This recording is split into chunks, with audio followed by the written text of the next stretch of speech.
Give me a second. On publicly.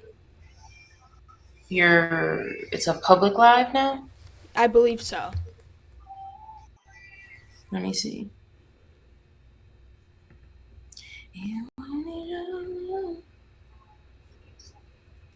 Testing, testing. On publicly. Oh, okay. I hear myself. Okay. So hopefully the people can return. Yeah, I don't know. They can watch the replay. They can watch the replay. I feel like we had viewers and now they're gone. And I don't know if they're coming back. And no one's in the live chat to let us know if they hear you. I don't. Yeah, but I was able to hear it like myself on here, so I know I can be heard. So the people, hopefully they come back or they can watch the replay. Yeah, give me a second. I'm just changing the thumbnail real quick. I thought I had the correct thumbnail, and then now I see it's the wrong thumbnail. I know I totally heard. The people, hopefully they come back or they can watch the replay. Yeah, give me a second. I hear you playing the audio right now. Yeah. Okay, so it does work. Yeah, it's working. It's working. Okay, cool. Okay. I'm changing the thumbnail.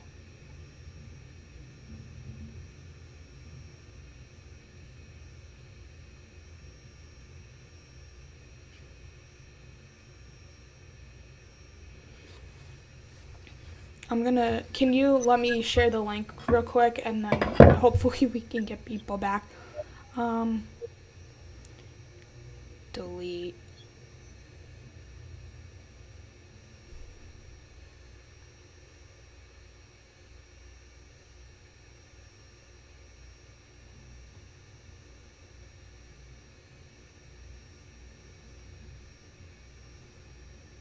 We're talking. Do you not hear us? Anyone? If anyone's listening.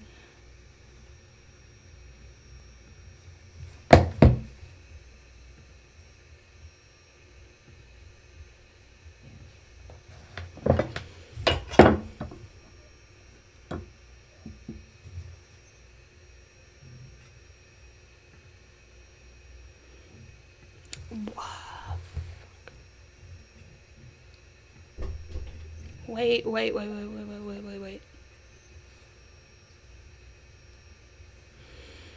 Okay, I'm just gonna end it. I don't think you can be heard. There's no one in the comments letting us know if you can be heard or not, is the problem. I am being able to be heard because I heard it in the live stream. Okay. Wait. But, okay. I see there's one person there. Okay, I'm just gonna end it. I don't think you can be heard. There's no one in the comments letting us know if you can be heard. I'm being heard. That's so weird. I'm being able to be heard because I heard it in the live stream. My voice is there. It's working. Okay, so we can be heard then. Okay. I said that like 10 minutes ago. I know, but like I'm getting mixed info from someone else saying that you can't be heard, so I don't know what is going on. And no one was in the chat except for now Christian Unpronounceable is saying they can hear us. I'm trying to resend the link out real quick so people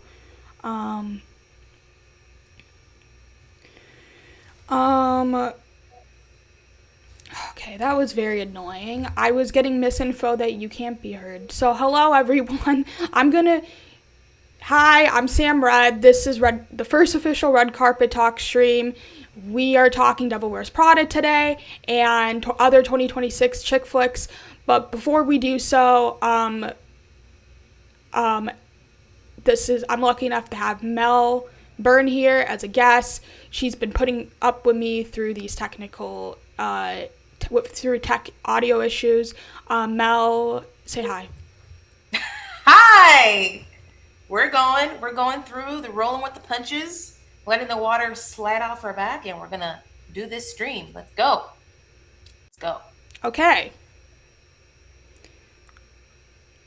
So, Christian Unpronounceable is going to share. You're a good person. We love that. Okay, Yeah, so thank you for sharing. So then I don't have to do so myself. I was going to try sharing while on stream, but that's going to be complicated. I'll just share after the share it in your fact. Discord. Share it in your Instagram. Share it. Yeah, Share I'm it. going to have to reshare it on Instagram and other places and then delete the other link. Very fancily.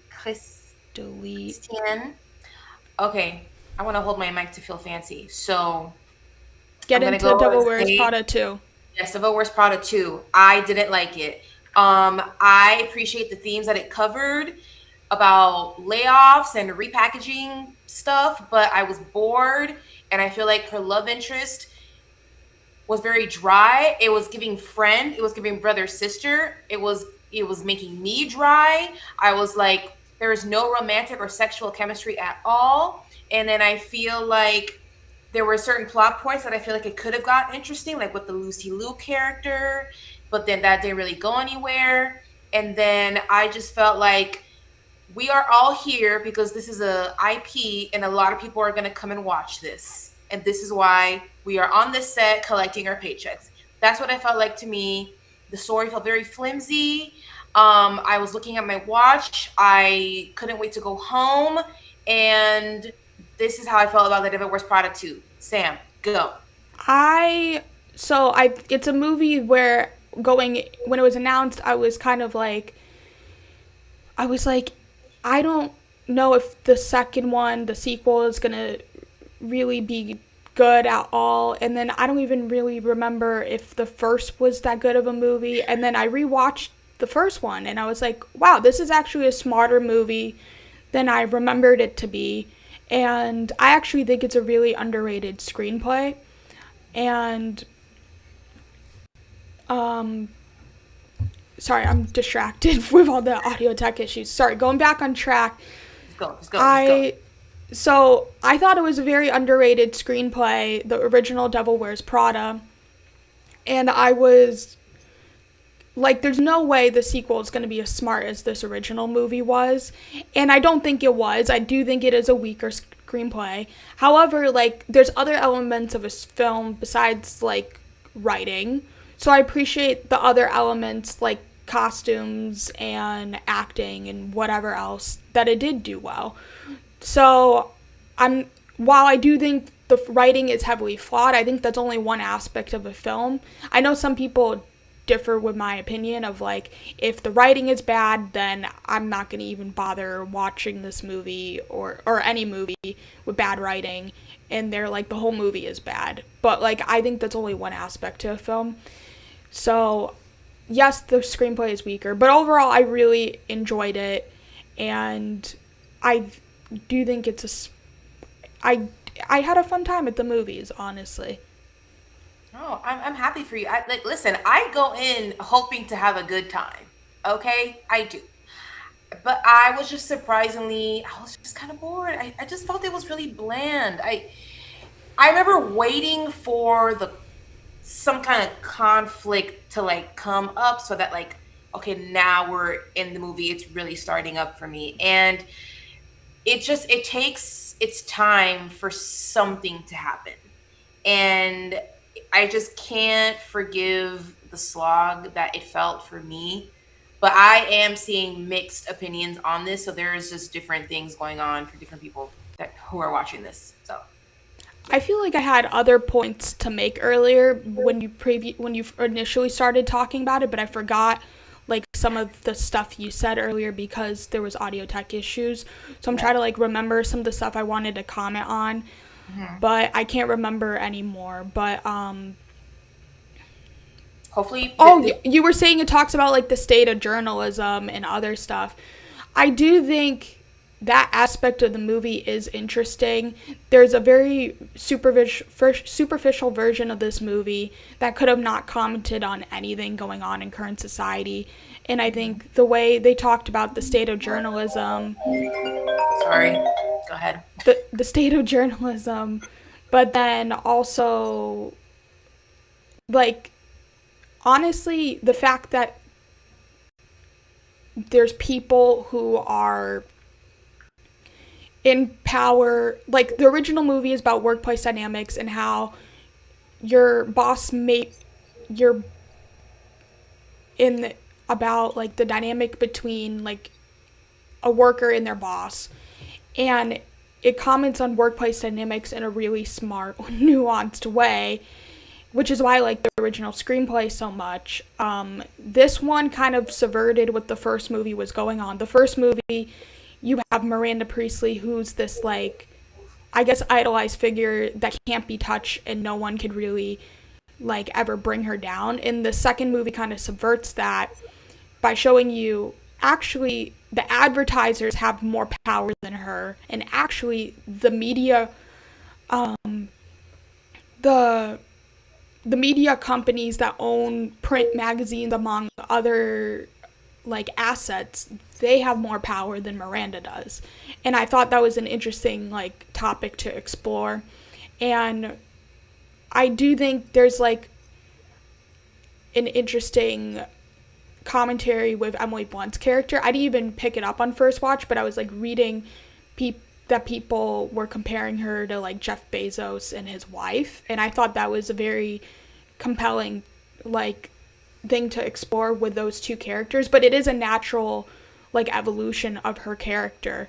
She did seek power in some sort of way, and sometimes like it reminded me of Succession in that sense. In Succession, like Sarah Snook's character, without spoiling like what happens, like there is like some similarities between like her and Emily Blunt's character in regards to like finding different ways to seek power, if you can't get there directly, and like finding other people, like marrying someone or finding a partner, like a romantic partner that can help you get to what you need. So I thought that was interesting with Emily Blunt's character. So I feel like there's more to unpack with her character as time goes on than initial viewing. And then I remembered one of the other points I was going to make is Meryl Streep's performance. You commented she was Oscar winning initially. Her performance is very powerful in that first movie. Once you get to the second half of the movie, it's not a one-dimensional character. There's one scene near the end of the original Devil Wears Prada that it's hard to talk about without spoiling, but if you're watching this, you've most likely seen the original Devil Wears Prada. It humanizes the character a bit, but then she goes back to being like Miranda Priestley in a second, and you need a talented actress like Meryl Streep in order to pull that kind of character off. And in regards to Anne Hathaway, I just like her acting reminded me of her in The Princess Diaries and that kind of dorky comedic tone, and I haven't seen that side of Anne Hathaway in a really long time. She's done more dramatic roles in like the past decade, and honestly, I like seeing her in that wheelhouse again. So that's how I feel about like the acting, the original screenplay versus this screenplay, and some of the social commentary. Those were the points I was trying to remember that I remembered. Mm-hmm. I think you made some good points. Because I saw Christian asked about the acting, and I think the performances were good. I have no complaints there. For me, it's just mostly about the story of it all. Because again, like I appreciate the themes it's trying to cover. I just wish that it just felt a little bit punchier, if that's a good word to use. I don't know if it is. Because I just felt like maybe it's my brain is rotting from being on social media too much, and I have ADHD perhaps, but like I just felt like I was waiting too long for something to happen, for some kind of like, the writing made no sense. Like the love interest storyline, not needed at all. I thought they were friends. Am I the only one that did not feel any romantic until like the awkward date happened? I'm like, even that date was awkward. It was just, I really did not like, that's what I mean by like it's a weaker screenplay. Whereas like the original, I feel like some people may disagree, but I think that original screenplay is like as close to flawless as you can get. Whereas like this, there's so many like things you can nitpick. Like I can go down a rabbit hole right now about all the other issues with the writing that didn't make sense, but that's like one of the big things that like glaring things for me. Examples. Yeah, like she could have remained single or cast an actor she has actual chemistry with, because that was giving me brother sister. Okay. And then I also felt that like I wanted a little bit more of difficulties and tension to be going on here because I do feel like she goes back there a little bit too easily. But I get it, like we have 2 hours to get through, so like it can't be that long or too much of a push and pull. But I could not get over it. I couldn't. Because I think the ending of the last movie is so perfect. She's like, fuck this. I'm throwing my phone in the fountain. I don't want this life. And then you see Miranda secretly is like, okay, respect. I thought that was a perfect ending. So I just felt like coming back felt too easy. And then Lucy Liu, I guess spoilers here. Lucy Liu plays like this like elusive person who's like really hard to get to and like interview, and then like that interview comes and goes. That was so weird to me. Like it happened so easily. Why make it like a plot point? Okay, we're gonna find her. We're gonna interview her, and then like boom, next scene, we already found her, and then the interviews. I was confused by that decision. Now I'm wondering, since now that I realize, unlike my initial viewing, that they're kind of making fun of Jeff Bezos and his wife, now I want to know if like Jeff Bezos has an ex-wife that we know before the current wife that they're making fun of with Lucy Liu, and I didn't even realize. I have no idea. I don't have deep insight into Bezos. Yeah, I know. I feel like Jeff Bezos, I just know like in a general sense. I have no desire to learn more about him. But like a lot of movies recently, like they are satires on like privileged people. That's like the trend. I will say this movie at least does it in a more nuanced, subtle way than a lot of the ones. The satires on like privileged people are very on the nose and they don't hide it, like who they're making fun of. There are a lot of good ones. Like don't get me wrong, I love stuff like White Lotus. I love like the Knives Out trilogy. The list goes on and on. The Menu, whatever you want to call. Parasite even. Like I like all that stuff. Don't get me wrong, but it gets very on the nose and like after a while it gets boring. Yeah. Yeah, but I mean I felt bored watching this movie. So yeah, no, that's fair. That's fair. Yeah. I get that perspective as well. So, do you have any last thoughts on Devil Wears Prada 2? Do you want to say before we move on? Unfortunately, I don't. See, the thing that happens with me is when I don't like something, like the details leave my brain a little bit faster. So I do think I have said what I could say about it. If you guys haven't seen my review yet, it's somewhere on my channel. I think it's about like 6 or 7 minutes. Because again, if like the more I don't like something, I'm actually not speaking about it as much usually. Sometimes I could be like raging and it's like a long review and a long take, but a lot of times if I don't really like it, it leaves my brain pretty quickly.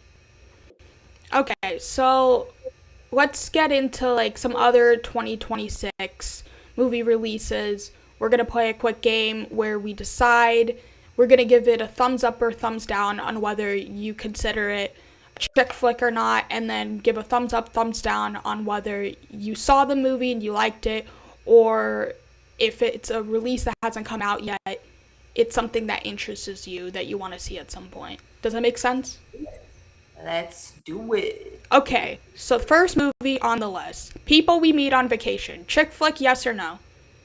I would say that's a chick flick. So for those not familiar, People We Meet on Vacation is a book adaptation starring Emily Bader, Tom Blythe. I definitely consider this a chick flick, and I think it's arguably the best chick flick of the year. I had a lot of fun with this movie. It may even end up in my top 10 of the year, which I know is going to sound crazy to some people. Netflix owns the movie, and they have a couple theaters in like New York and LA that they own. I was lucky enough to see this in theaters like a little, like the week after Valentine's. I was supposed to see it Valentine's Day, but unfortunately the theater that Netflix owns in New York, there was like a water accident. So I had to see it a week later, but it was still fun nonetheless, and I have Robin's Hang With Me stuck in my head after that movie. There's a lot of like very memorable moments that really stick with me. It's my personal favorite chick flick of the year currently. I'm curious if this will ultimately be your favorite of the year as well, or if there's something we name down the line that interests you more. I did see this movie. I thought it was okay. I don't have a lot to say about it. I'm Yeah, so no sorry. worries. Um, Next on the list, the moment, the Charlie XCX movie, chick flick, yes or Oh, no? that's a documentary, right? A mockumentary. I didn't see this. How interesting that it's a mockumentary. It like makes fun of like the Eras tour, Oh. like Taylor Swift's Eras tour. It basically says like it's like her saying the commodification of the album Brat is inevitable, and Hmm. either like she can embrace it or like take it on and on her own terms or let other people control her. And she kind of throws shade at like Taylor Swift and the Eras tour along the way, in my opinion, at least. That was my interpretation of it. Still alive? Because her Taylor Swift fans are I don't vicious. I don't know if they notice or enough people watch it since it is an A24 movie. So I feel like Oh. the artsy like it's interesting since people Uh-huh. either love it and they get it or they don't.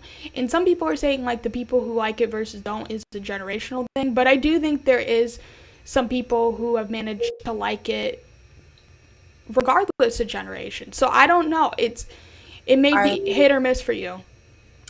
Okay, I haven't seen it, but based on what you've said, I think this would definitely fall more under the chick flick category because I think it really appeals to more of like the feminine sensibilities. Yeah, You especially if you're know? even if you're not like super duper familiar with Brat. Like I wasn't the biggest fan of Brat as an album, but Yeah. I think I like Charlie XCX before that. And like Mhm. there's a boom clap reference from like the movie Fault in Our Stars, and they made fun of it in a very clever way. That's a definite chick flick, Fault in Our Stars. Yeah. Yeah. It's interesting. I don't think we.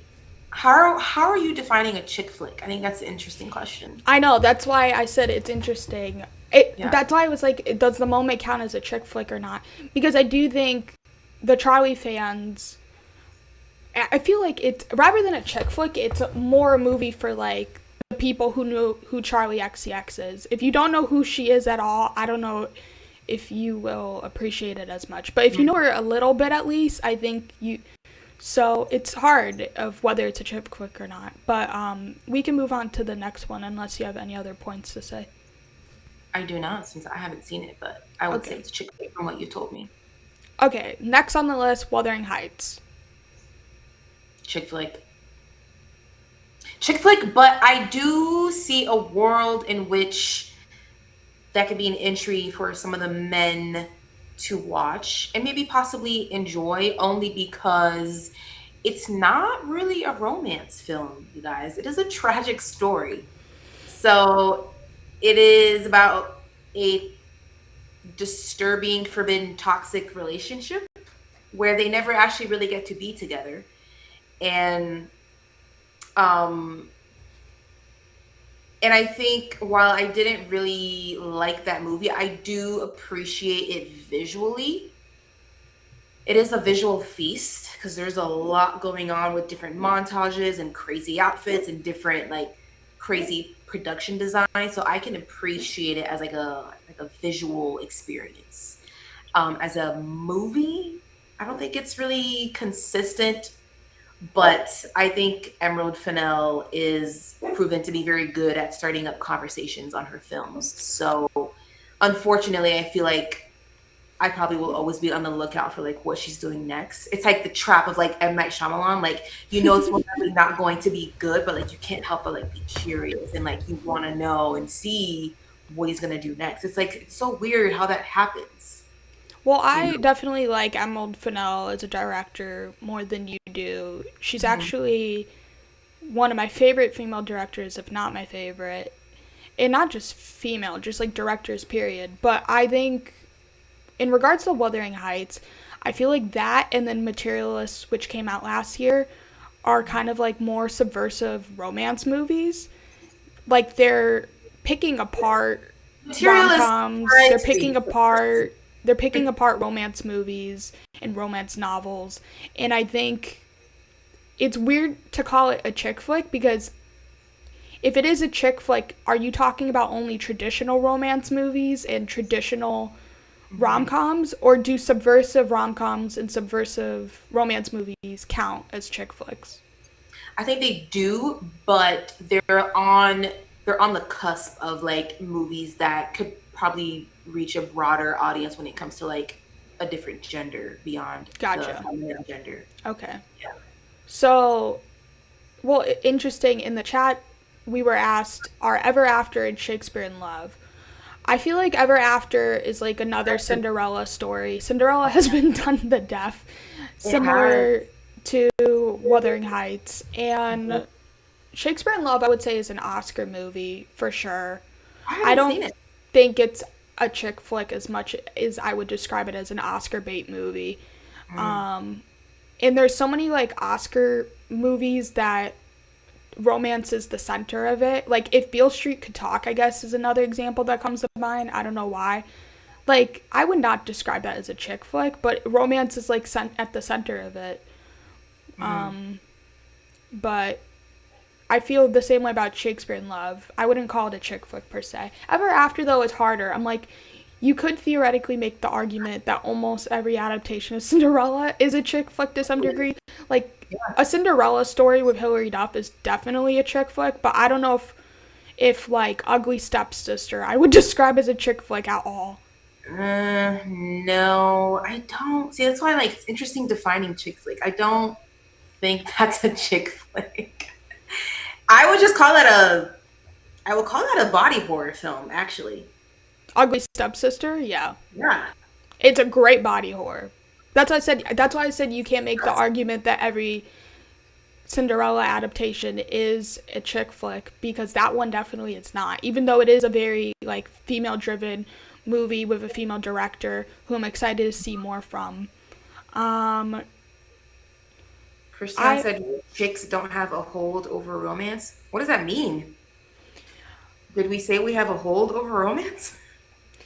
But there's just like here's why I feel like not every romance movie is necessarily a chick flick, since I don't think Casablanca is a chick flick, even though that's one of the arguably the most iconic like romance movies of all time. Like, romance movies are so get like brushed off as chick flicks a lot of the times, but some of like the most iconic films, like In the Mood for Love, if you're talking like 20th century, that's technically a romance movie and like is considered like one of the best international films. But is that chick flick? No. So that's what I said. I don't think romance necessarily always means chick flick.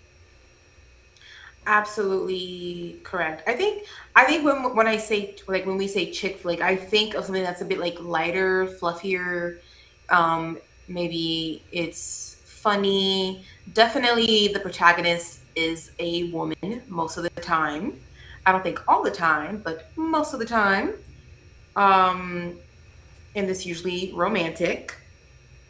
That's what I think of chick flick. Yeah. And maybe not always centered around a romance, because I would think a movie like Legally Blonde, although there is some romantic relationships, that movie is really about her. That's really about the heroine's journey versus her love relationship, because it's the journey of like her coming into her own. She's realizing she's capable of more things than she thought of. Yes, she ends up with somebody at the end because, why not?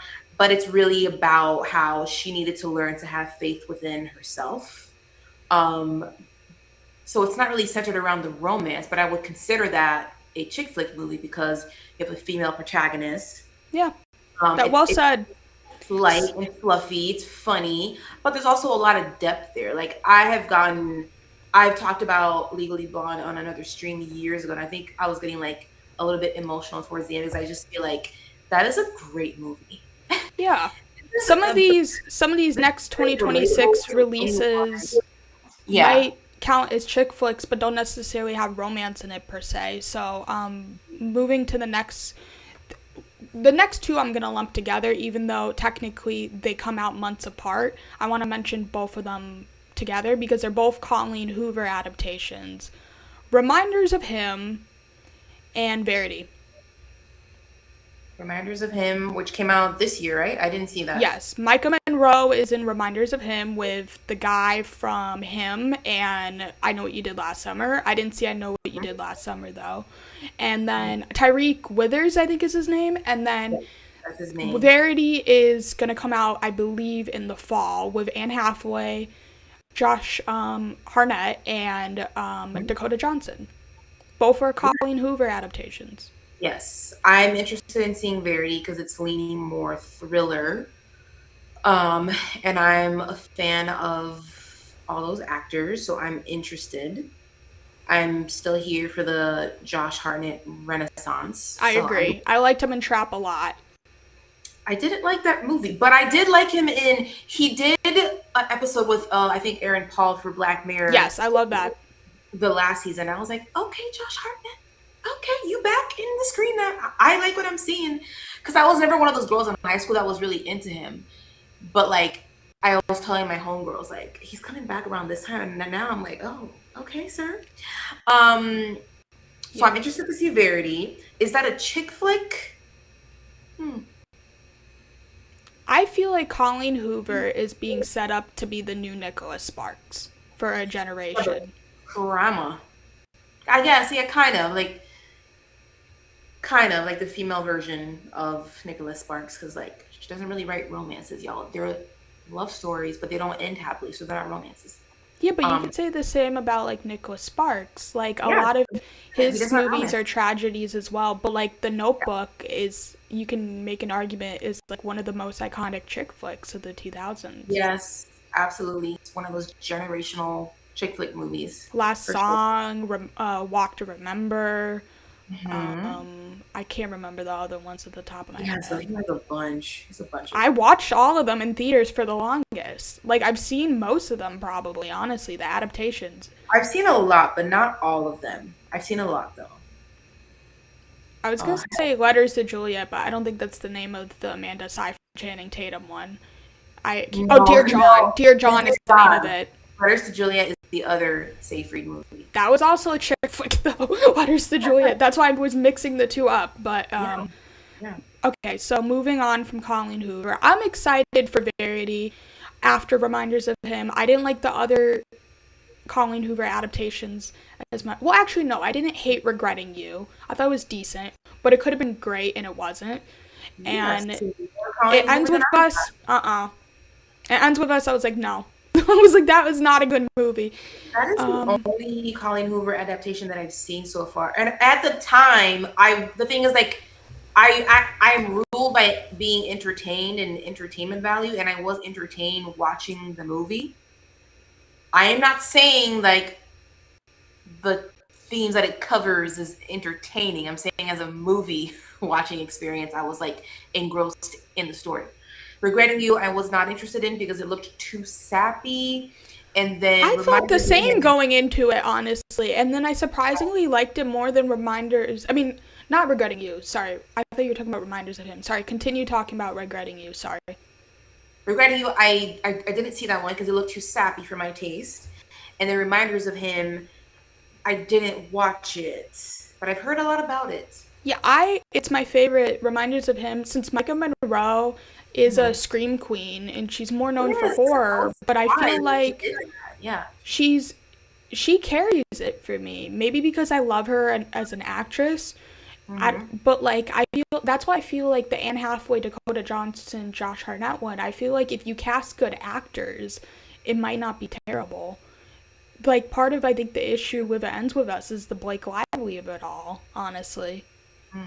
Because I don't think she's as strong as an actress as like Micah Monroe and Hathaway and Dakota Johnson. I know Dakota Johnson gets shit for the 50 Shades movies, but she's done a lot of indie movies since then, and I will defend her. Like I always tell people, watch Suspiria, Cha-Cha Real Smooth, Peanut Butter Falcon, Splitsville last year. There's a lot of stuff she's done since then to prove she can actually act. I finally liked her in something when she did The Materialist. The movie overall didn't come together for me all the way, but I remember like being engrossed in her performance in that movie. Well, we briefly mentioned Materialist before. The one thing I forgot to say then is I would argue her mom is in one of like my favorite rom-coms of all time, Working Girl, which people don't realize was a Best Picture nom in the 80s. And Melanie Griffith is so likable in that movie. It is the quintessential like New York rom-com, but it doesn't get enough credit nowadays the way something like Harry Met Sally does. But like Melanie Griffith, Sigourney Weaver, and Harrison Ford are all great in that movie, and I love that movie so much. So to see her daughter do like a subversive take on a rom-com, like a New York rom-com with Materialist, that's part of why I thought the movie was interesting. Like, I'm like, it'd be interesting to do a double feature. Actually, no, I think after I saw Materialist, I went to rewatch Working Girl, since I was curious what the two paired back-to-back would be like. Okay, so moving to other 2026 releases. Forbidden Fruits. Does that count as a chick flick, yes or no? I would say it does. You have four female leads. And it's covering a lot of things that we've seen before in terms of like female friendships and female rivalries. I just think, Estrogen, the movie, but make it witches in a mall is that movie. So yeah, but because it's not heavily, because like there's like some violence and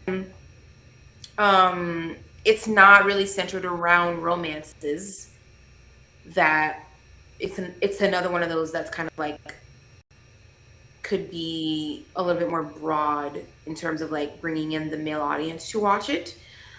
But I would see probably mostly women would be into watching that movie. I guess the question is, does The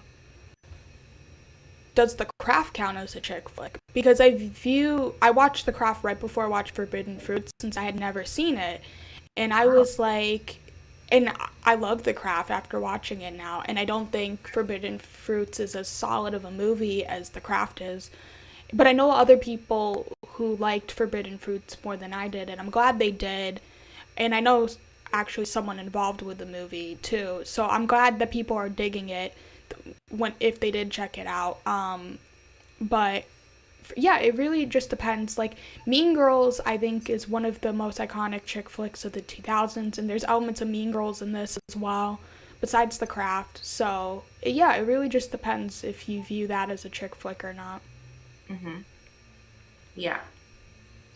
I get there's some like smaller indies that people here, including Mel, might be less familiar with. That I just wanted to quickly shout out. Like there was a Steve Zahn, Ethan Hawke movie called She Dances that I saw, where it was like a father-daughter movie, and it's about like the dance world. And then what's her name? Maddie Ziegler's sister, I think Mackenzie is the sister, was in it and played like the best friend and stuff. So just shouting out some like more indie chick flicks real quick, or it may count as a chick flick, it may not. And then I saw the Marissa Tomei movie, You're Dating a Narcissist, which was also an indie movie with Sherry Cola as her best friend. And basically Marissa Tomei plays this professor where she's basically teaching a class on like how to spot narcissists when it comes to dating, and she's even written a book on it, and to the point where she's become so paranoid, and her daughter is dating this guy, and then it becomes a question of like, is he really a narcissist or not? And that wasn't necessarily my favorite movie, but I counted it as a chick flick, and I thought it was enjoyable, even though the movie itself wasn't great. I liked watching the actors in it. So shout out to those two real quick. Okay, the next on the list that I have, since I'm going in order of chronological release, except for Verity, because I wanted to lump the Colleen Hoover book adaptation together, this one's going to be controversial. Does the drama count as a chick flick? No, because Rob Pattinson is the protagonist of that movie. Ooh, I didn't even think about that. I don't think it's a chick flick either. I feel like the marketing set it up as like this very cute romantic dramedy. This movie is very messed up, and I think a lot of people who are going to watch it on VOD when it initially comes out on streaming are going to be shocked what this movie is, and it's not like the trailer at all. I knew there was more going on beneath the surface, But I still hearing people being like, "Oh, this is a rom-com," and I'm like, "What?" I'm like, "What?" Yeah. Did we watch the same movie? And I'm like, just because Zendaya and Pattinson are in it, that doesn't make it a chick flick. I'm like, what? It's one of those weird, I think, melding of a lot of different things. Because, yeah, there's like a little bit of romance, but there's a lot of dark humor. And Yes. again, like, Agree. it falls, it's mostly on Pattinson's shoulder, because once this thing about his partner is revealed, we have to watch how he deals with this, like he's going through a roller coaster of emotions. Like, can he deal with this information? And even by the third act, it's like mostly him, and Zendaya's character kind of disappears from the movie, which I found a little bit annoying, because it's like I wanted to see more from that character's perspective, but that's not what the movie was. It was from his perspective. So I would not call that a chick flick. See, I have heard some controversy about the marketing and whatnot, but it's hard for me to lean one way or another, because I never paid attention to the marketing on purpose, because I knew that I wanted to see this and I wanted to go into it kind of blind. So the thing is that it's Robert Pattinson and Zendaya, and it's A24. So all of those three things alone, even without seeing a trailer, let me know, like, this is not going to be a typical rom-com movie. Like, those actors don't really do that. The director for me and the producer being Ari Aster. Yeah, I mean, I knew that it wasn't going to be like a light, fluffy romantic comedy. I knew it was going to be something interesting because of the actors and the studio, Yeah. That's why but then, I didn't like, the A24 also did Past Lives recently, like a few years ago, and the love triangle was at the center of that. Mm-hmm. And that ended up getting Oscar nominated. And it was interesting because it reminded me of movies like Brooklyn with Saoirse Ronan, which is also centered around a love triangle, and like comments on like the immigrant experience as well. That one may count as a chick flick, but I view it at this point, since it got Oscar nominated, I was never expecting it to get Oscar nominated, honestly. I thought it was going to be too like sappy for the Academy. So it's interesting. Yeah, A24, when it comes to like which of their movies count as chick flicks, which don't. I definitely feel conflicted about the marketing. Talking about the drama real quick. When it comes to the marketing, part of me is like, from a storytelling perspective, I'm glad they preserved the so-called twists and turns this movie was gonna make. Mm-hmm. But then there's another part of me who's like, like the human part of me who has worked in like documentaries and stuff before and on serious topics, and who's like, what's this trauma-informed filmmaking and marketing? I don't know. I don't know if it was trauma-informed. So I feel conflicted about it, because part of me, I do think, is successful marketing, and it should be discussed as a case study for like marketing. Someday, the way we talk about Blair Witch and stuff, it should be studied, honestly. But I do feel conflicted about it as a whole. But unless you have other thoughts on the drama, I think we'll move on to other 2026 movies real quick. I did a review on it, so if you want to find out more of my thoughts on the drama, go to my channel. Yeah, definitely check out Mel's channel after this video. Yes. Next up, we have You, Me, and Tuscany with oh my god. Halle Bailey. Thank you. I was like, try not to say Halle Berry. I was Haley Bailey. Haley Bailey and Regé-Jean Page from Bridgerton. Yes. I view this movie as like a modern version of like While You Were Sleeping with Sandra Bullock. I love that movie so much. It's one of my like favorite underrated Christmas movies. People don't realize it's technically set on Christmas. Sorry, I can go into a rant on While You Were Sleeping. I'm not going to. But anyways, it's similar premise, but with oh my god, Haley Bailey and Regé-Jean Page. Halle Bailey. I mean, out of all the movies on the list of 2026, probably the most chick flickiest of them all so far. I think it is, in many ways, paint by numbers, formulaic, Yeah, on purpose though. Like that's it, I feel like that's like agree. the comfort and the joy of that genre, the rom com, is like you know what you're going to get, and like you wanna be able to get fed more of this great food that you're used to having, you know. So this is definitely a chick flick. I was a fan of looking at Ray Gage on page because I'm a Bridgerton girly. Yep. I was a fan of the delicious looking sandwich and of the locations in Italy. I want to go to Italy. Um, Overall, I thought it was a fine movie that you could throw on a Sunday while you're doing chores, and like you could like I could probably rewatch it socially with some girlfriends one day. It's one of those just like just like very light way to pass the time. I think for me, I'm soft on this movie since I really like Halle Bailey as a female love interest, and I think she is very refreshing, honestly, for the rom com genre. And she Mhm. reminds me of people I know in real life. And I like seeing them on screen, those types of people, since they do exist.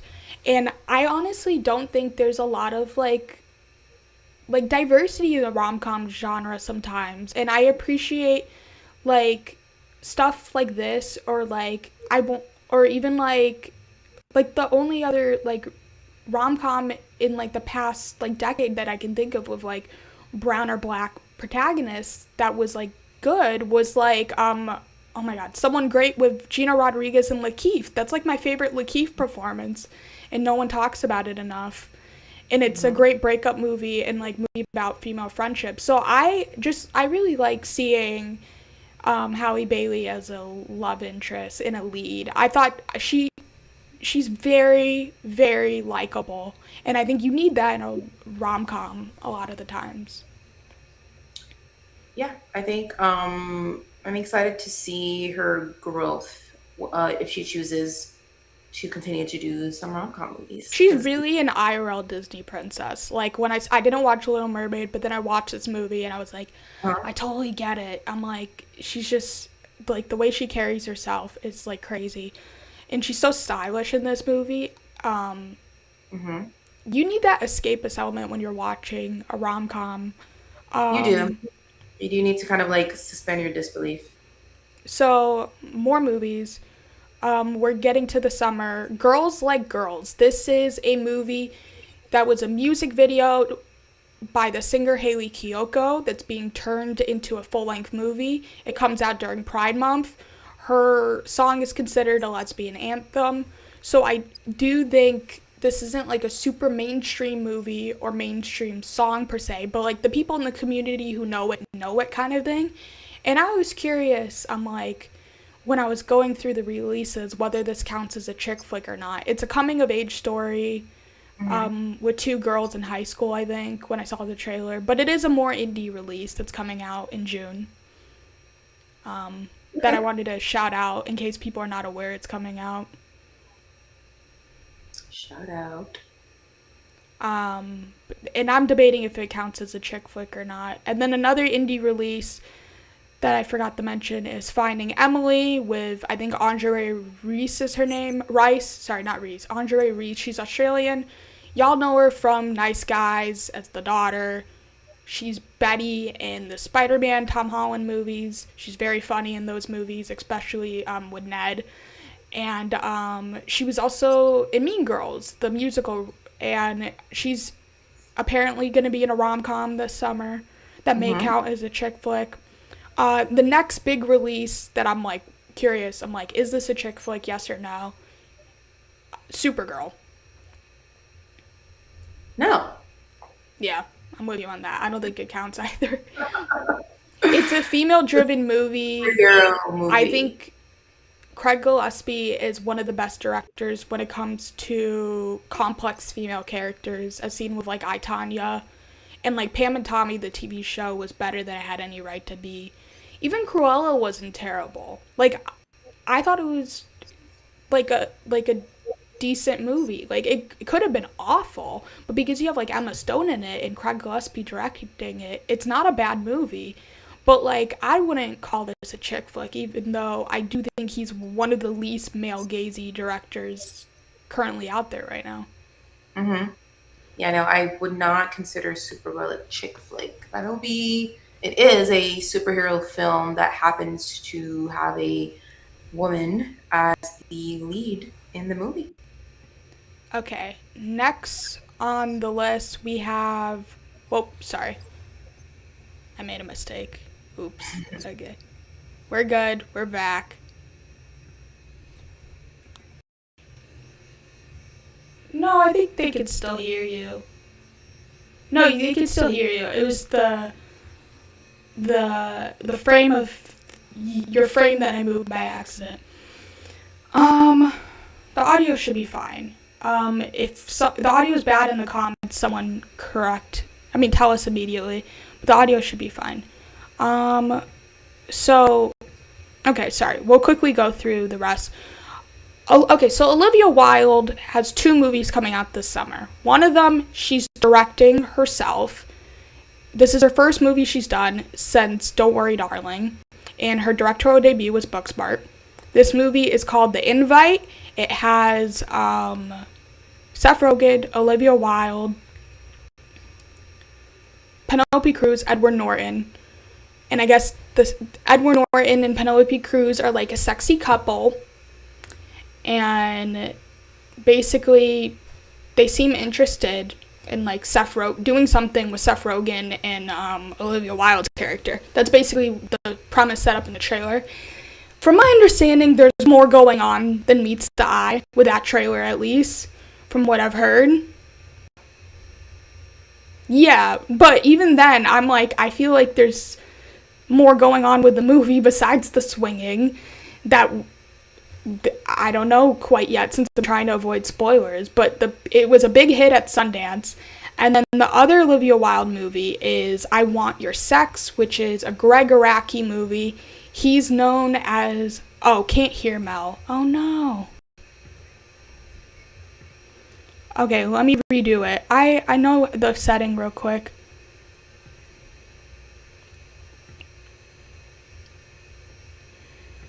Okay, I know what to do. Don't worry.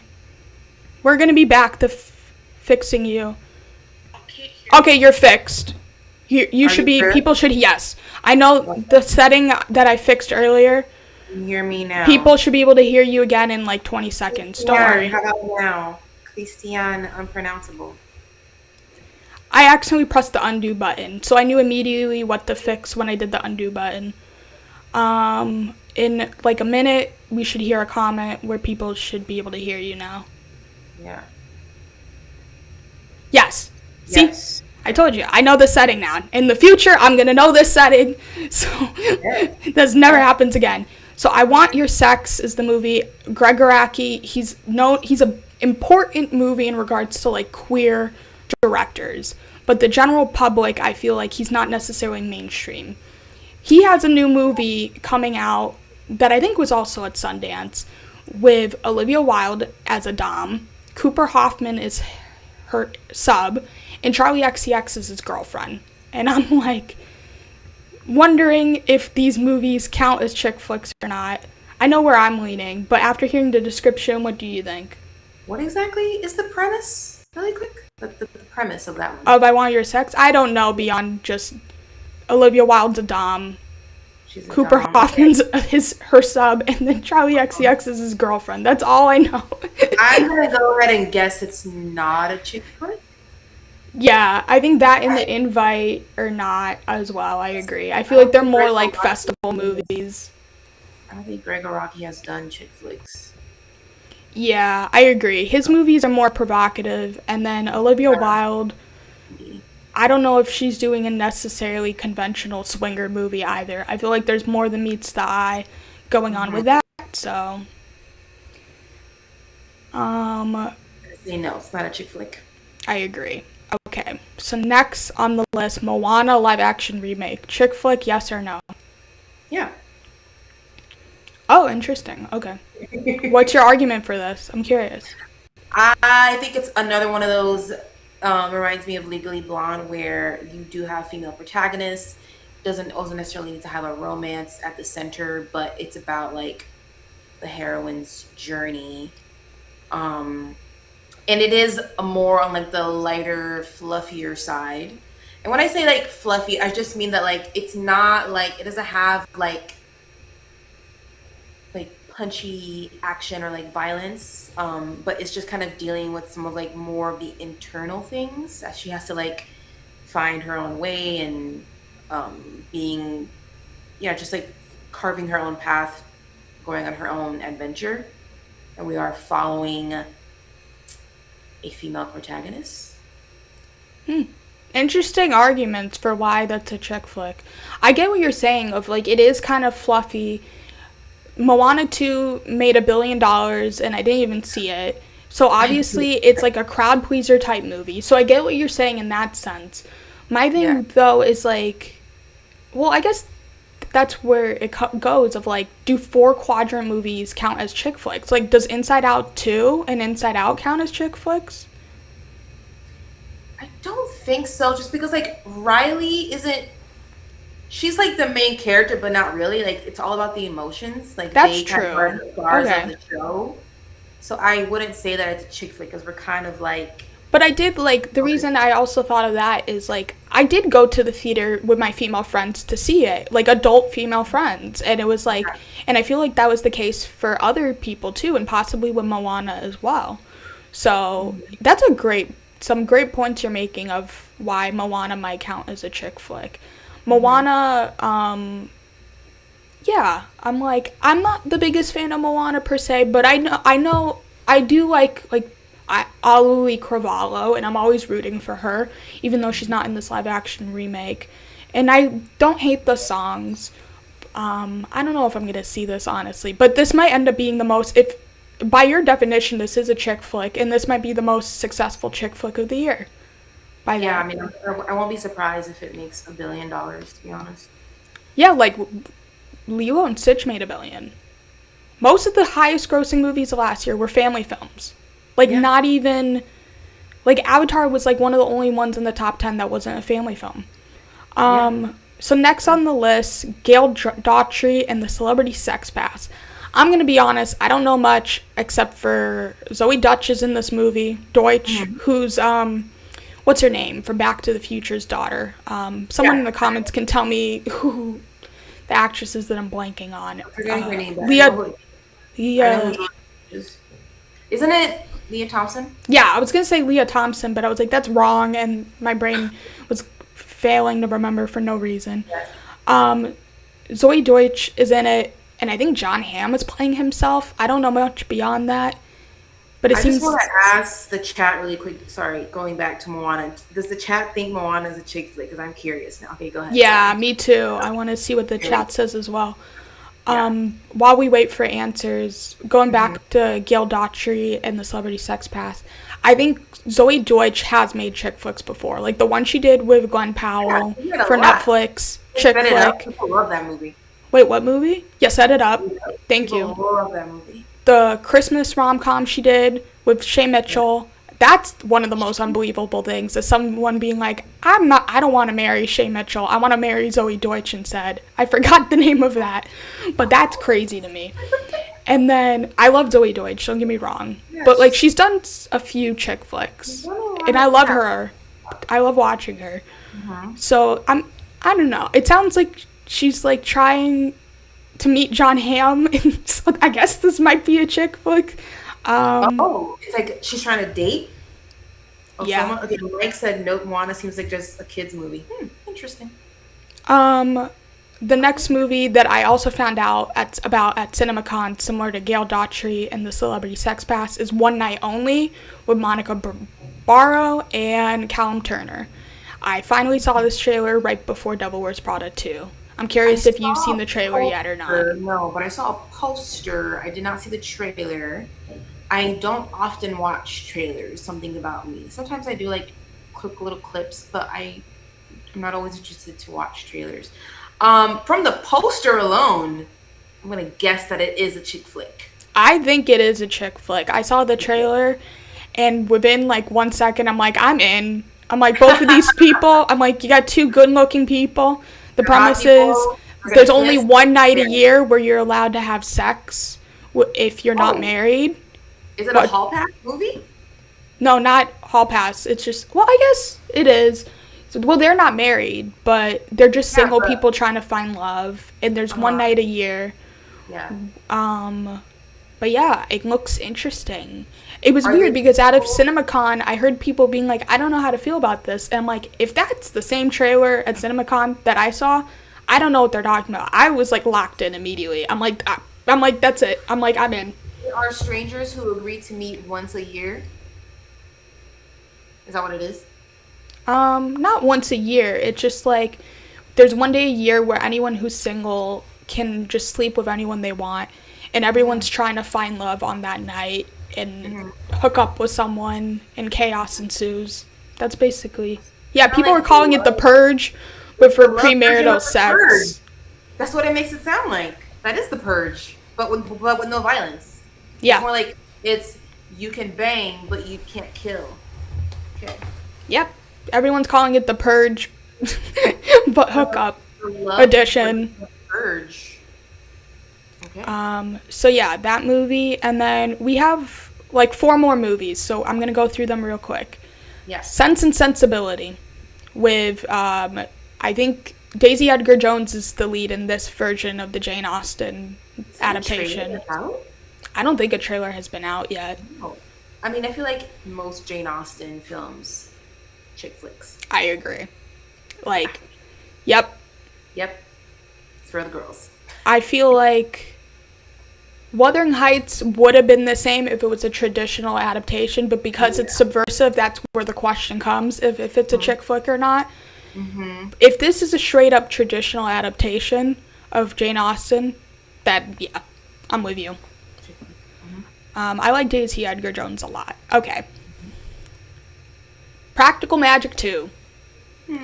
Sandra Bullock, Nicole Kidman, and some others are back, and there's some new people as the kids. Oh, yeah. Arya Stark from Game of Thrones. Joey King, and then Xolo Mariduena Oh, he's in it. is a love interest of one of them. I didn't know that he was in it. I know, he's a cutie. He's a cutie. Blue Beetle.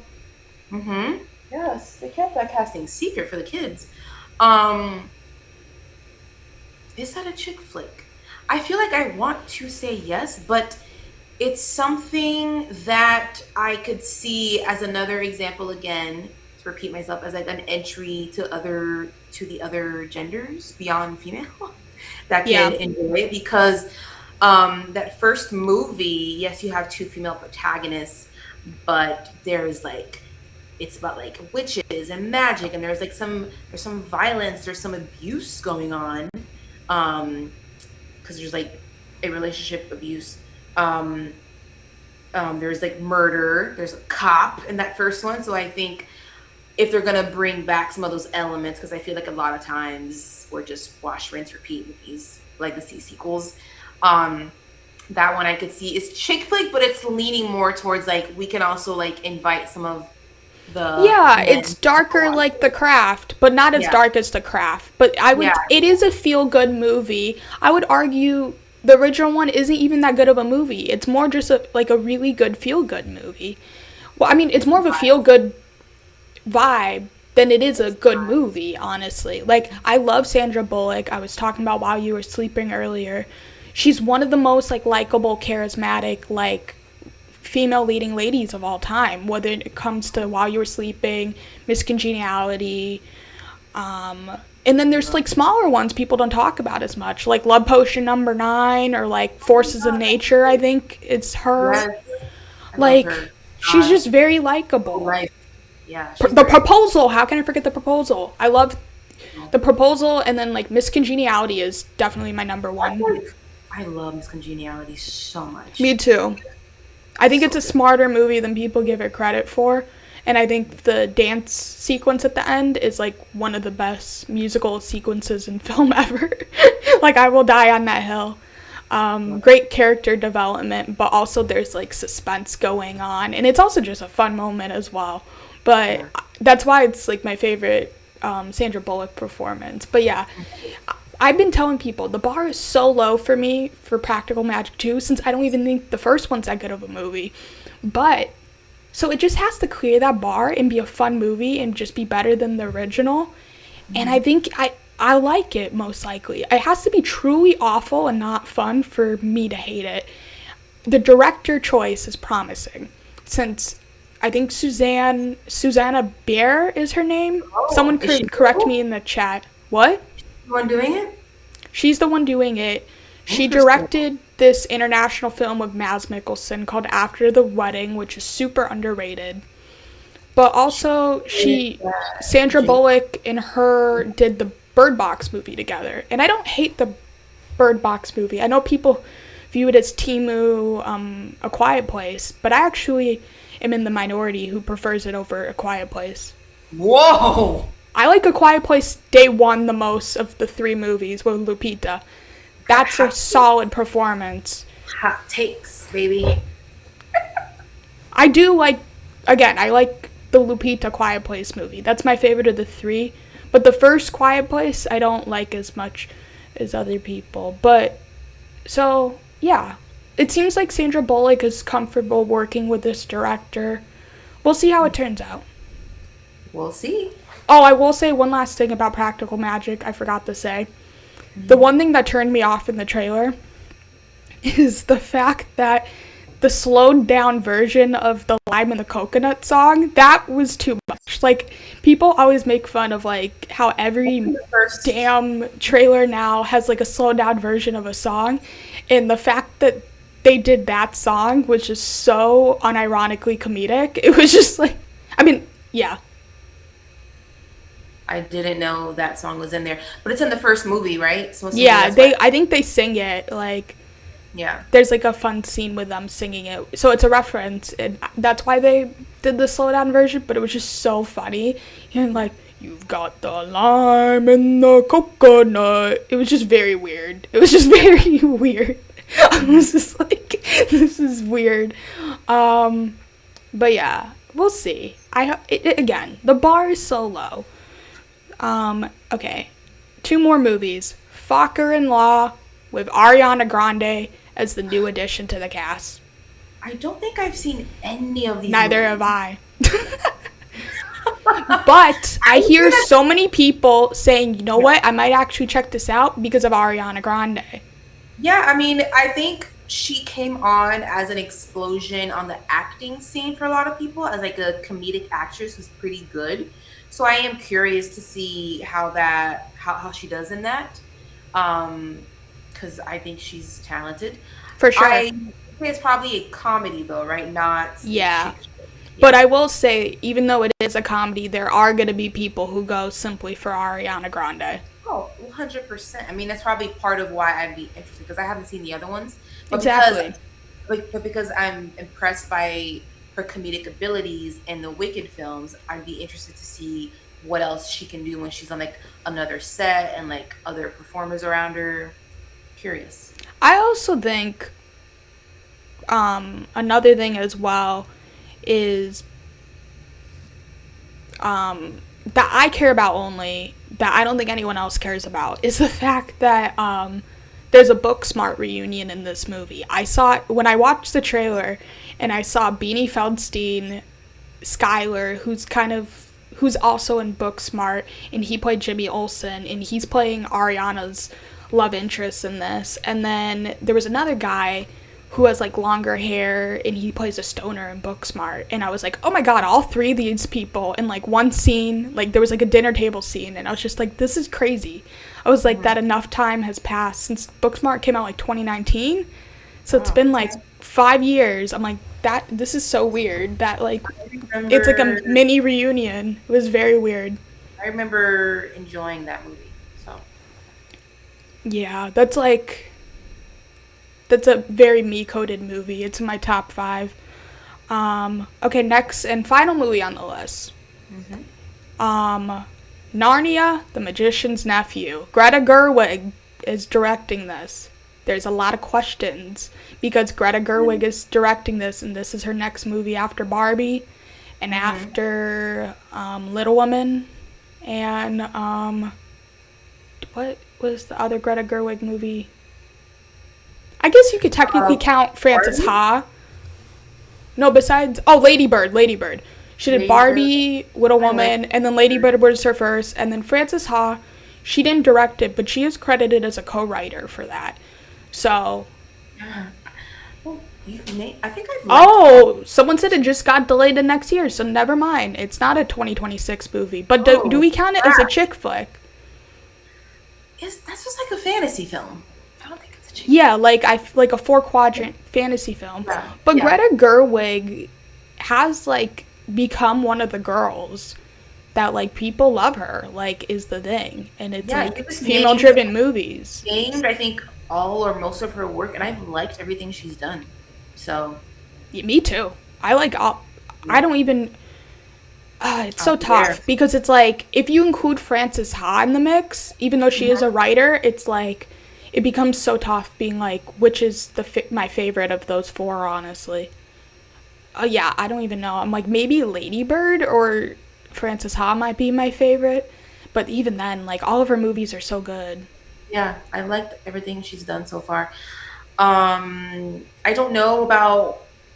There's like this trend where like these directors who have made original things and then they go on to make like something that already exists. I don't love that because Zach Kreger is doing that because he's doing their new Resident Evil, and I'm like, and then like Coogler after Sinners is going to be doing X-Files. Like, why are we doing this trend right now, people? Can we get more of your original stuff, please? So I don't know how I'll feel about Narnia. I can't say I'm excited. I'm curious because she's doing it. I will have to wait until I see that trailer, and then maybe then I might be more excited, maybe, but no promises. No promises. I feel like Barbie is a movie that should just not have worked on paper. It went through development hell for so long. Like, Anne Hathaway was attached at one point, Amy Schumer was attached at one point, and it just seemed like the movie that could not work. And then once Greta got on board, she somehow made that magic work. So I'm not betting against her quite yet. No, I mean, I'm not saying it's gonna be bad. I'm just saying I'm not excited. Yeah, I'm with you. Like, I'm not a hardcore Narnia fan. I like the first movie, and I think I've seen the second one. I don't think I saw the Will Poulter one. Yeah, I don't know about the Will Poulter one. Yeah. Whatever it's called, The Nephew. Whatever, I don't even know the name of it. If you gave me a fake title and said that's the title, I would believe you. I know one of them is Prince Caspian. I think that's the second one. Yeah, that's the second one. Ben Barnes. Yeah. That was a crush for a lot of people at that time. It's coming to cinemas and then on Netflix, so it's going to be one of those. She's trying to get it in IMAX theaters, though. That's the crazy thing. That's part of why it's taking so long. Is this even based on a new Narnia book? Yeah, it is. Oh, crap. It's technically the first in chronological. Oh, so it's a prequel? Yeah. Oh. Okay. Yeah. But most people know Lion, Witch, and the Wardrobe. Yeah. That's the most famous. But, is there any releases that I didn't mention where you're like, that's an obvious chick flick? I'm excited for that, and you didn't mention it? I can't think of any other upcoming chick flicks. I usually just take things as they come. I don't look up. I guess I kind of like the element of surprise, I guess. Yeah, that's fair. Yeah, so I don't know. And then was there something that you discovered today that you didn't know existed that you're like, I might actually check that out now that we talked more about it? We talked about so many movies. I know. It's hard to remember. I don't know. Like One Night Only. Did you know that one was coming out? Oh, no? One Night. Okay, that's the one where like the Purge love version. Okay, yeah, that one I haven't seen the trailer. And I didn't know the premise. I just remember seeing a poster and then I didn't click on it. So I think that one, you made it sound interesting with the premise. When does that come out again? I think that is either summer or fall. It might be August. That one I'll probably check out. I already knew that I wanted to check out Verity. Although I feel like the market already feels like it's not marketing it as much. Because I thought it was so strange that it just dropped randomly one day from Amazon. I was like, I didn't even watch the trailer yet because I try to avoid trailers unless it's like being covered for like I didn't watch the whole thing. I just saw like dark images of Dakota and Anne Hathaway, and then I didn't see the rest. But I just thought they're not really marketing it that much. They just like, I don't know. It's not like really random, just dropping it, and then it's like not really talked about as much. I don't know. It was weird. I'll see the trailer eventually, and I'll critique it more once I watch it and be like, is this good marketing or not? It, from my understanding, it's more of a thriller than the other Colleen Hoover book adaptations, which is why it's interesting. Yeah, that's why I'm interested in it, because it's kind of, when I heard people describe it, it reminded me like of The Housemaid a little bit, and I love that movie. I think you did as well. Yeah, I feel like that movie really surprised people last year. Both of us. Like, I went to the premiere last year for The Housemaid, where Amanda Seyfried was there,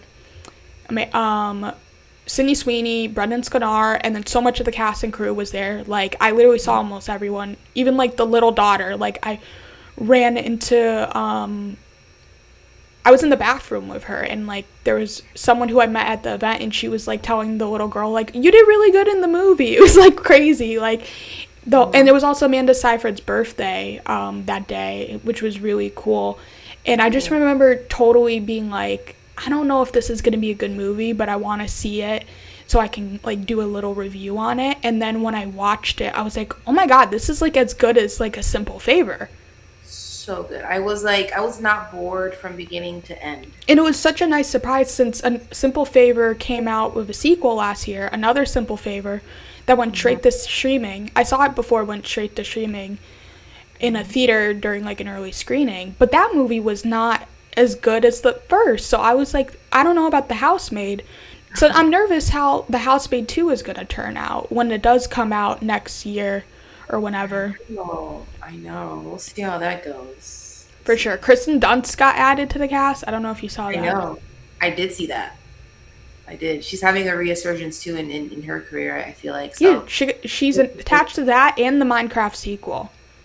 Oh, wow. So different. I know. Different tones. She made like a comment somewhat recently after like Civil War, and she's like, maybe I should make some more like be more attached to like some more bigger budget movies so I can actually make some money for once. And then fast forward, that was a few months ago when she made that comment, like maybe October, November. Fast forward to now, Housemaid 2, Minecraft 2. I'm like, good for her. I'm like, I love Kristen Dunst. I love her indies, don't get me wrong, but I also want to see her be successful in other stuff as well. So I'm like, good for her doing what she needs to do. Of all the titles we mentioned, I guess you already said with Verity, that's the one you're most looking forward to. Anything else you're really looking forward to? In terms of like this, like the genre, like the female-led things, that's the one that I'm looking forward to. Verity. Hopefully it's good. Even though like the lackluster marketing already has me kind of thinking like maybe they didn't make a good movie. I'm a little worried, but I want to see that. And like I said, I don't know, apart from the ones that we already talked about, but we talked about a lot. I don't know. Yeah, like the Olivia Wilde movies, I don't think they count as chick flicks per se. Oh, no, I wouldn't. But like I am looking forward to them. But like in regards to the ones that do count, One Night Only and Verity for sure for me. Yeah, and me too. Practical Magic. That's gonna be a fun time. I'm curious. I don't know if it's gonna be good. But it doesn't need to be good. That's not for me, at least. The thing is, I hate going to a movie theater and feeling like I wasted my time. That's like, true. I've been there before. I want to be entertained, whether it's a great script or just an okay script. Was I entertained? At the end of the day, I'm a simple girl. I really am. That's fair. Yeah. Well, do you have any last thoughts before I do the outro? No, I do not. I just want to say I'm a movie fan, whether it's a horror or a thriller or a chick flick or... Yeah, we definitely got to get you to cover horror at some point. I know. I can't wait to see Obsession. It's coming out. Oh, me too. I'm going to an early screening on the 13th, which is the same day as a very important show that's coming out that same day. But I'm gonna watch it. I'm gonna watch it that night. I'm going to an early screening. I can't wait. I've heard nothing but good things. Hopefully it doesn't let me down. Yeah. It's been getting buzz since last year. It's the thing, like really good festival buzz. And I've been... A friend of mine went to a festival and saw it at a festival last month. And he told me it's good. And he and I don't always agree on films, but he said that he thinks I'll like it. So I'm Yeah. hopeful. I'm hopeful. That's definitely the May release I'm most looking forward to. I've been describing it as since I mentioned Sandra Bullock movies earlier, like Love Potion #9. It sounds like the horror version of Love Potion #9, where like people are like where he's like into this girl. More than anything else in the world. When wishes go bad. Yeah, I'm definitely excited for that movie. So excited. It seems like a solid year for horror as a whole. I mean, there's other horror movies I can mention. I don't want to go on a rant right now, but we'll have another horror show on another day. Yeah, for sure.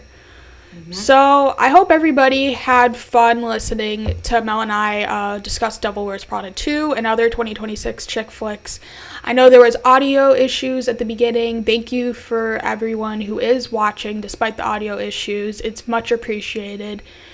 And yeah, make sure to like, comment, subscribe, and leave comments sharing your thoughts, especially which chick flicks you're most interested in of the ones we mentioned. And also, if you like to see more content from me, you can see my short reviews on this YouTube channel, as well as TikTok and Instagram.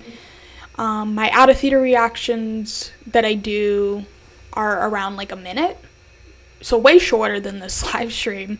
Next week, I'm going to do actually this week, since today is Sunday, later this week on Saturday, I'm going to be doing another live stream, most likely at 3 p.m., so keep an eye on that. Saturday, I think it's May 9th, if I recall, where I'm going to be sharing my 20 favorite movies of all time. I'm probably going to have a guest like I did today, and if you have any other topic suggestions for future live streams, you can let me know about that in the comments as well. Mel, is there anything you want to plug real quick? I do have a channel. It's at Mel Does Reviews, and I do my reviews sometimes. I have reviewed a few 2026 films already. There will be more to come. Hopefully, I can review Obsession when that comes out, when I watch it on the 13th. And then sometimes, very rarely, I'll cover some TV things as well, so be on the lookout for that. I'm active also on my TikTok, which I think it's Mel Loves Movies. I'm on Letterboxd. I'm on Goodreads if you're a reader. And yeah, that's about it. Regarding TV, I'm assuming you're most likely going to cover Off Campus, since that's like your bread and butter. That is, yes. I have seen the entire show. But you can't comment yet because of embargo, I'm guessing. But yes. I'm very curious to check it out once it does release on Prime Video. Yes. I know Mateo from The Pit is in it. Yes. I don't know if any other of the actors in it are as likable. You guys watch Gen V, he's going to be in the show as well. Okay. I think that's probably the only people that those are the two most known. But I love when shows do that, like they cast people who are not like that well known, because that's how you create new stars. You know? I mean, we know Mateo. Sorry, I know his name is not Mateo. We know the guy who plays Mateo from The Pit. Yes. In The Pit, cast mostly unknowns, and now we love him as a result. Yeah. So yeah, look for that. Like, if the college romance, hockey, and like steaminess all sounds up your alley, I can't imagine you out there not liking the show. I think it does a lot of things really well. I did read the book though, so that's the thing where I have some problems with the ending, but that's because I read the book. But I have talked to two other journalists who've seen the show, who saw the ending, who don't really love the last episode either, so I feel validated. But It does a lot of great things from 1 through 7 that, again, if everything that I already mentioned are elements of a show and college age show that you are interested in, then I think you are going to really like the show. I'm not surprised they got renewed early for season 2. I think it's probably going to be very successful. The reason I brought up Off Campus is, one, I know it's your passion, and you really like the books, and that you were most likely planning on covering it. But also, it kind of does fit in the chick flick subgenre, but for TV, like that. Yeah. And oh my God, I was gonna make another point about bringing it up. But that I can't remember anymore. But chick flicks, love, romance, sexiness. Oh, I was gonna say it's similar. I brought up Bridgerton earlier because of Regé Jean Page. It's an anthology, from my understanding, similar to Bridgerton, where each season's a different couple, which is interesting. Yeah, that's going to be very interesting. And it's actually doing something a little bit different than Bridgerton that I can't talk about. Okay. Okay, cool. Okay. Yes. I'm excited to see it. Yes, it's doing interesting. I got questions now, but you left me interested and intrigued enough putting a twist in things that I think the internet's going to explode on the 13th. I think it will be, hopefully, Prime Video's next big hit, similar to The Summer I Turned Pretty for them. That was very popular. That was very popular. What's the name of the actress who was in Forbidden Fruits? Yeah. Lola Tongue. Yeah, Lola Tongue. I definitely want to see more of Lola Tongue going forward. But yeah, that's another one that falls kind of like into like female-driven TV show that was a hit for them. More YA leaning though, but yeah. Yeah. So I have to be very careful using the term YA in the book community because people automatically think there's no adult themes like things like sex. So that's why they had to create a new genre name in the book world called New Adult, because that's usually lets you know, okay, we're in college, they're in their 20s, they're banging. Yeah. So that's why I said The Summer I Turned Pretty is YA, but this is not necessarily. Yeah. It's not YA, no. Like you don't. But it's more like coming of age, but in your 20s. Yeah. I wouldn't necessarily even call it coming of age. But it is showing like young, like technically they're young adults because they're in their 20s. Like they're adults, but they're younger adults. So, I'm being very technical. But we're dealing with things like wealth or poverty, sexual assault, parents who are addicts, really hard home lives. But what I love about the books is it's not super drenched in like misery and sadness all the time, because if one thing about me, I don't like sad things. So we're also having a lot of like fun. It's like very fun. It's very sexy. It's funny. There's like really great friendship moments between the guys and between the girls. And that's the other great thing about the books and the show is like you will always have two leading protagonists in the male and female. So I do think this, even though it's chick flick, yes, I do think it is also kind of like an entryway because you're going to get to see a lot from the guys' perspective as they're going through their own struggles with different things as well. I guess before we wrap up real quick, is there any other like more female-driven like TV, like off-campus, Bridgerton, or like Summer I Turned Pretty styled like television that you want to give a shout out that's coming out?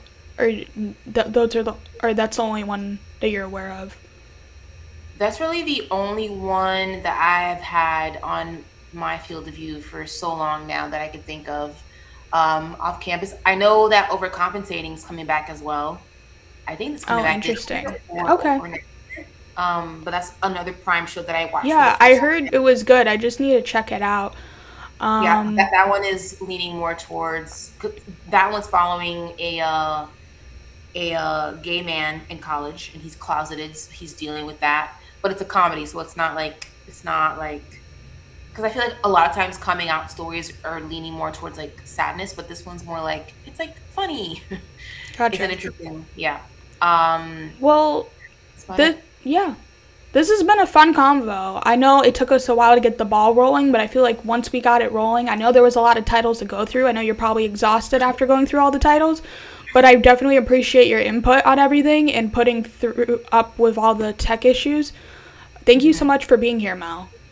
Yes, you're welcome. Yes, Mike, we were talking about off-campus. I saw his question.